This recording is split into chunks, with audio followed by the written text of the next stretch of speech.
प्रभु जी ऊंचा अंबर थी, आवो ने प्रभु जी दर्शन करवाने तल से आखड़ी हो, दर्शन करवाने तल से आखड़ी हो।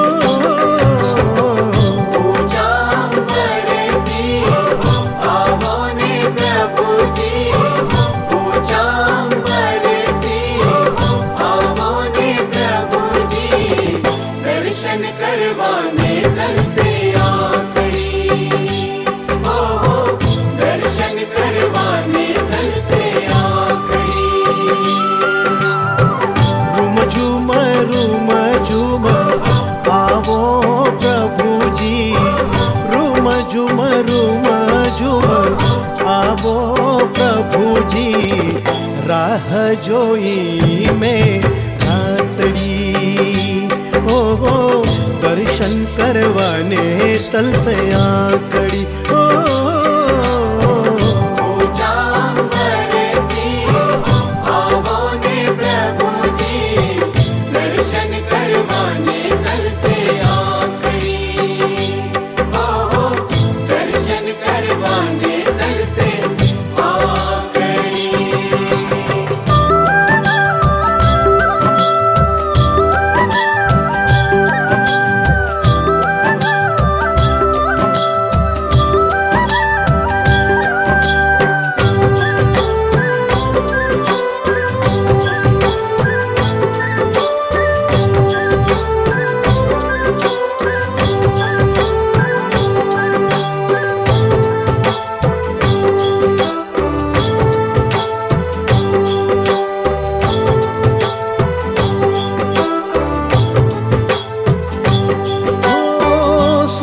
जिने चांद लाना दीवा प्रगटाव्या, सूरज ने चांद लाना दीवा प्रगटाव्या, तम तम तार लाने मार्गे बिचार्या, तम तम तार लाने मार्गे बिचार्या। वो अधीर हूँ तो जोरे वात लड़ी, उभो अधीर हूँ तो जोरे वात लड़ी, दर्शन करवाने तल से आखड़ी हो, दर्शन करवाने तल से आखड़ी हो।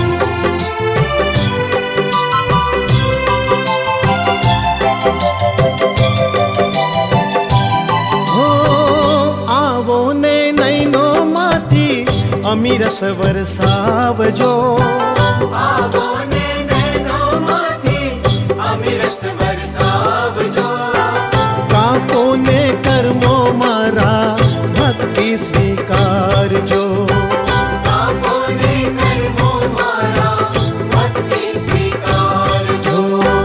मुखलड़ू जो वाहू तो थयो उतावड़ो, मुखलड़ू जो वाहू तो थयो उतावड़ो, दर्शन करवाने तल से आखड़ी हो, दर्शन करवाने तल से आखड़ी हो।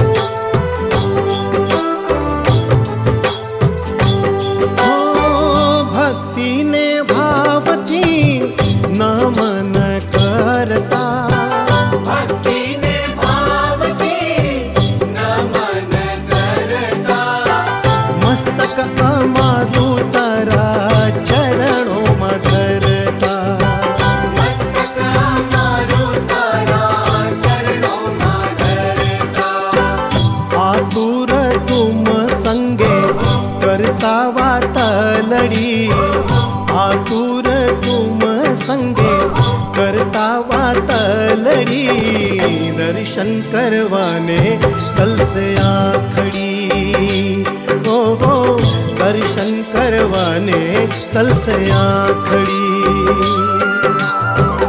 ઊંચા અંબરથી આવો ને પ્રભુજી ઊંચા અંબરથી આવો ને પ્રભુજી દર્શન કરવાને તલસે આખડી ઓહો દર્શન કરવાને તલસે આખડી ઊંચા અંબરથી આવો ને પ્રભુજી ઊંચા અંબરથી આવો ને પ્રભુજી इंद्र से कौशिक पाद संस्पृशि निर्विशेष मनस्काय श्री वीर स्वामी नमः। आरहत बम्बई में कहा गया है सुरंगवा मेरदं वा अन्नं वा मज्जतं रसं स सखं न पिबे भिक्षु दशं सारथमप्पनो। मानव जाति एक है, यह एक बात है। नए की दृष्टि से विचार करें तो मानव जाति क्या पूरा विश्व एक है, यानी सारे प्राणी वो सब मिलाकर प्राणी जगत भी एक है। विश्व एकम सतो विशेषा।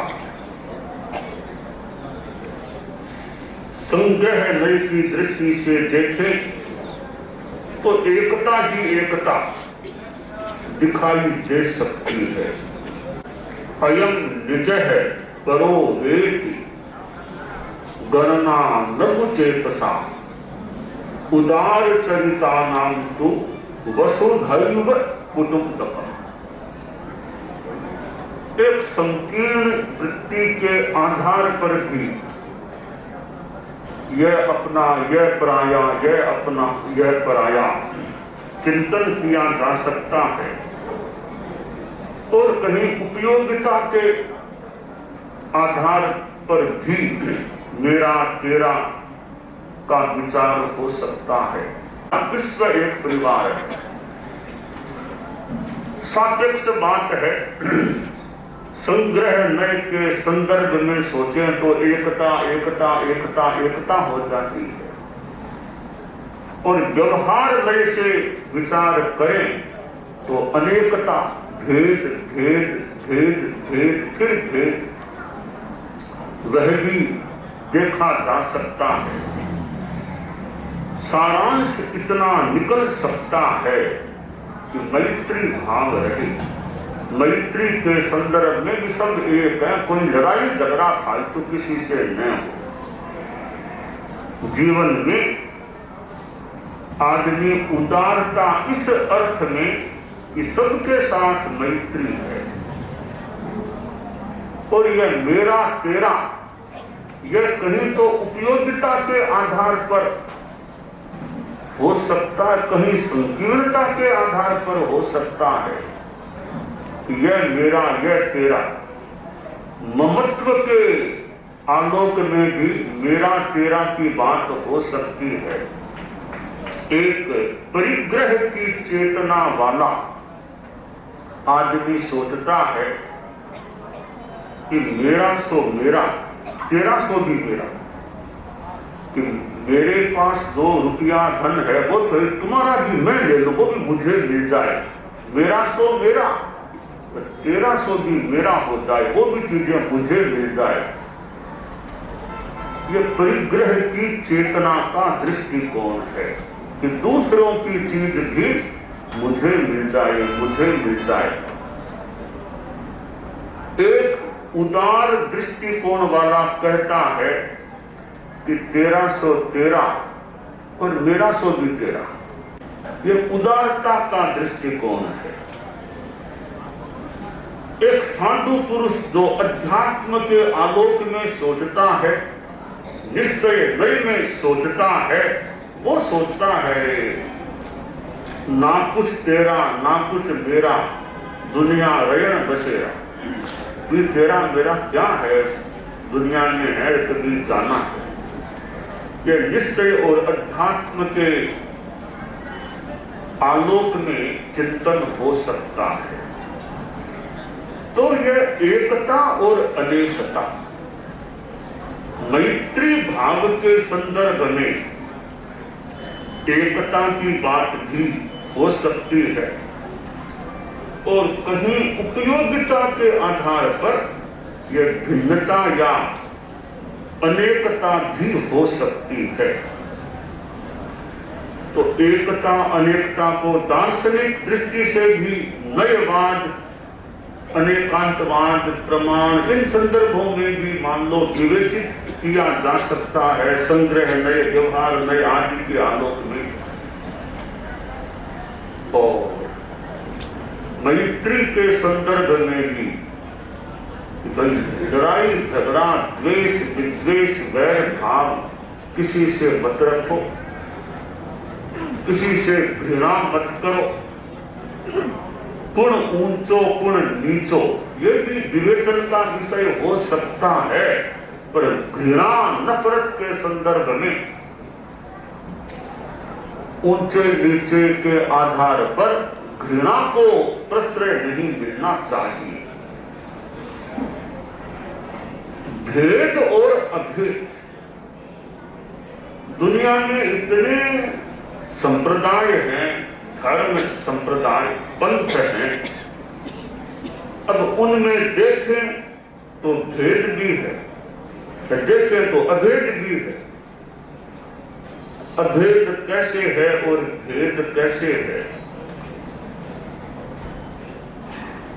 अनेक दर्शन हैं, अनेक संप्रदाय हैं, अनेक दर्शन हो सकते हैं जो किसी रूप में आत्मा को मानते हैं, मोक्ष को भी मानते हैं, स्वर्ग नरक पुनर्जन्म को मानते हैं। अनेक दर्शनों में यह समानता मिल सकती है कि पुनर्जन्म में विश्वास करते हैं, मोक्ष को मानते हैं, निर्वाण कहते हैं, मोक्ष कहते हैं, पुण्य पाप के फल को मानते हैं। अभेद हो गया।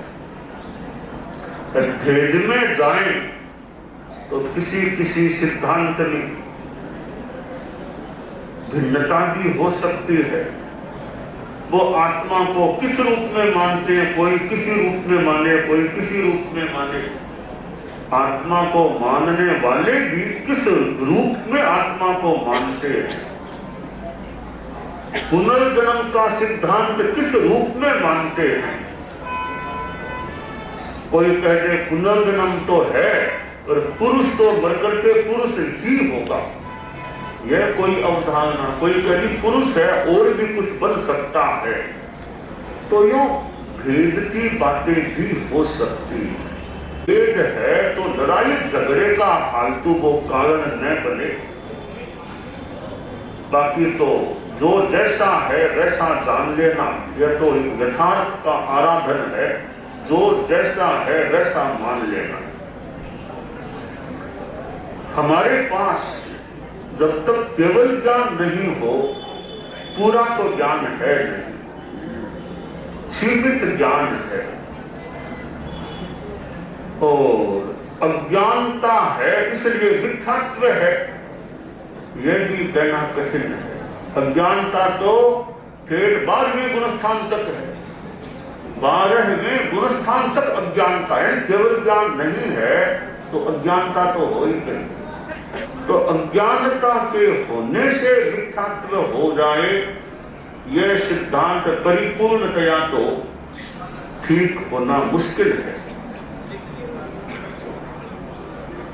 तो साइक सम्यक्त्व तो चौथे गुणस्थान में भी हो सकता है, जबकि केवल ज्ञान तो 13वें गुणस्थान में होगा। तो अज्ञानता तो चौथे गुणस्थान में है ही है। तो अज्ञानता होने से मिथ्यात्व हो जाएगा, यह आत्यंतिक नियम नहीं बन सकता। हाँ, दर्शन मोहनीय क्रम का उदय है, उससे 4 अनंतानुबंधी कषाय क्रोध मान माया लोभ का उदय है, जो 7 प्रकृतियों का उदय है, 4 अनंतानुबंधी इन दर्शन मोहनीय की तो सम्यक्त्व की अपूर्णता की बात और मिथ्यात्व की बात हो सकती है। तो दृष्टिकोण भी आदमी का सही रहे, सम्यक दृष्टिकोण है तो फिर आदमी की गति सही दिशा में हो सकती है, दृष्टि ठीक प्राप्त हो जाए। और यह बाहर की दृष्टि है, आंख है, उसका भी बड़ा महत्व है। आंखों से कितना देखा जा सकता है। महात्मा एक गांव में गया तो गांव के लोग आए, स्वागत किया, प्रवचन सुना। फिर 1-2 गांव के मुखिया आदमी आए, बोले महाराज हमारे गांव में एक युवक है, आप उसको समझाओ। बोले भाई क्या बात समझानी है, क्या समझाऊं उसको? कि वो सूर्य को नहीं मानता है, वो सूरज को नहीं मानता, आप उसको समझाओ सूरज होता है। तो महात्मा ने पूछा भाई वो सूरज को क्यों नहीं मानता, क्या बात? वो जन्म से अंधा है, जन्मांध है, वो उसने कभी देखा नहीं सूरज को, तो वो सूर्य को नहीं मानता। तो महात्मा ने कहा भी उसको समझाने का प्रयास करना बेकार है, उसके मूल आंखें कोई ज्योति आ जाए तो फिर काम हो जाएगा। शर्मन जी, समस्त धर्मानुयायी, समस्त जैन समाज, श्रीमान एसडीएम साहब, तहसीलदार महोदय, समस्त ग्रामवासी, समस्त विद्यार्थी और स्टाफ साथियों, हमारे लिए बड़ा हर्ष का विषय है कि आज देवतुल्य महाशर्मन जी का हमारे विद्यालय में प्रवेश हुआ है। हम विद्यालय परिवार इनको बहुत बहुत धन्यवाद देते हैं कि आपने हमारे गुरुओं को और हमारे विद्यालय को चुना, इसके लिए हम आपके आभारी रहेंगे। और जो आपने हमारे को शपथ दिलाई है सद्भावना और नशा मुक्ति का, ये हमारे बच्चों के लिए बड़ा प्रेरणा स्रोत है, क्योंकि किसी भी प्रकार का नशा हम बचपन से ही सीखते हैं। जैसे जैसे बच्चे 11वीं 12वीं में आते हैं, शौक शौक में इसको सीख लेते हैं, बाद में हमारी ये आदत बन जाती है, बाद में हमारे प्राण भले ही छूट जाए, नशा छूटना बड़ी दुर्लभ चीज है। इसलिए हमने आपके लिए हमारे से जितनी व्यवस्था हो उससे ज्यादा हमने करने की कोशिश की है। फिर भी हमारे से कोई भूल चूक या आपकी सेवा में कोई कमी रह गई है तो हम विद्यालय परिवार आपके क्षमा प्रार्थी हैं। धन्यवाद।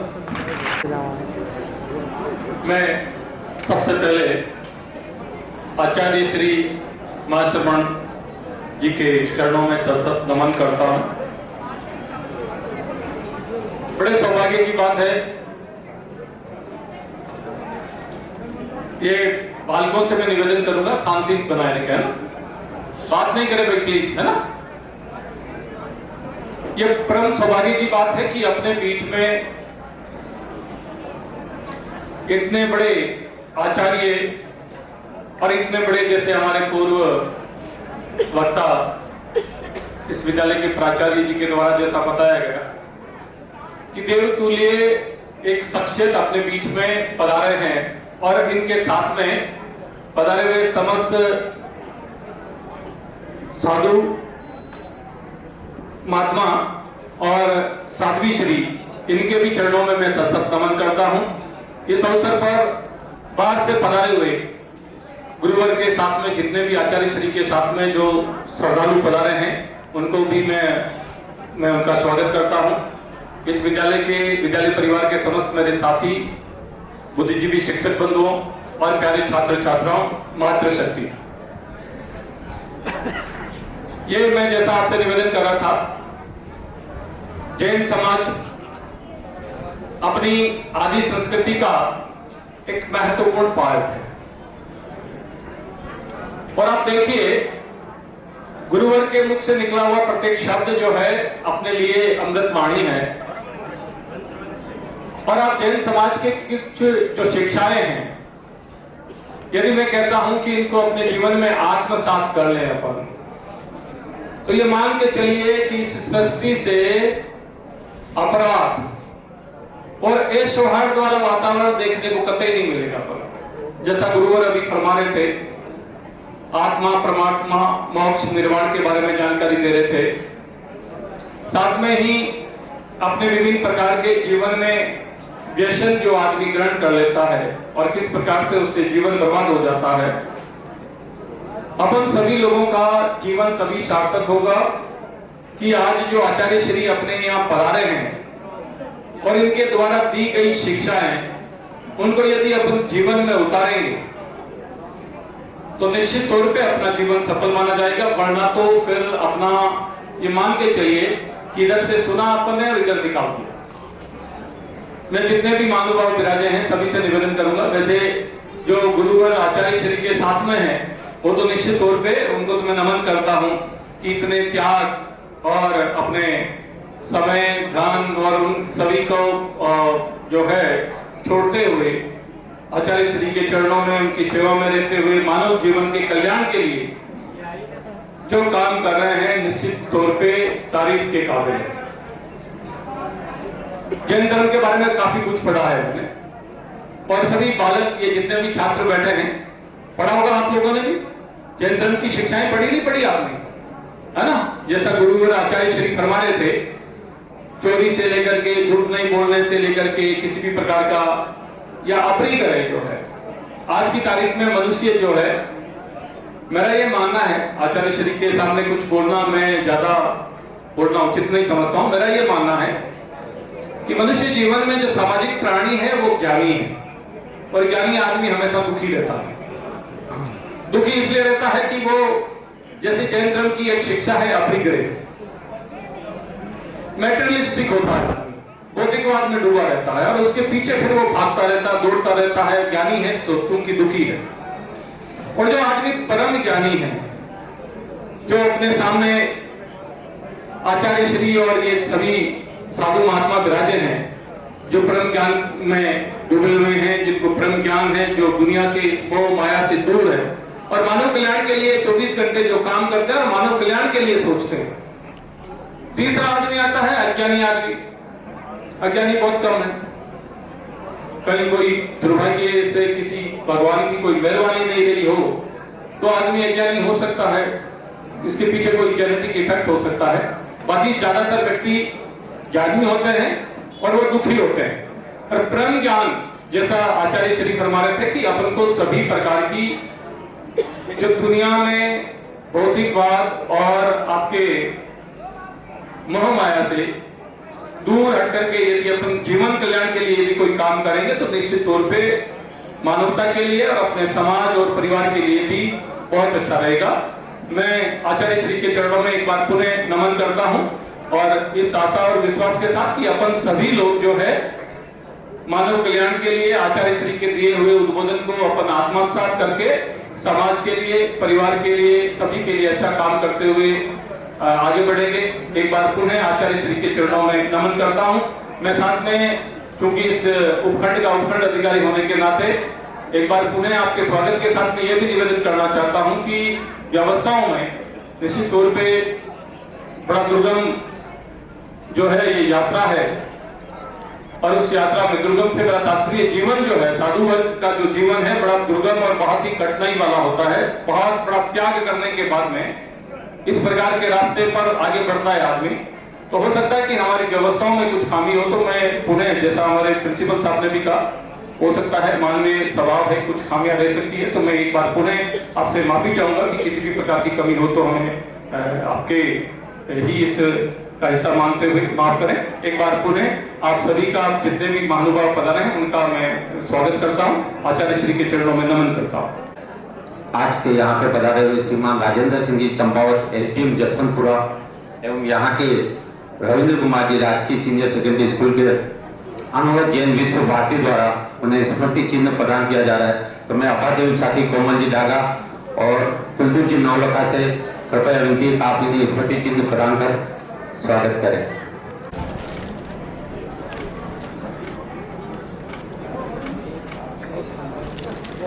आप सभी अपने स्थान पर, छात्र छात्राएं भी अपने स्थान पर खड़े खड़े और लोग भी खड़े खड़े हाथ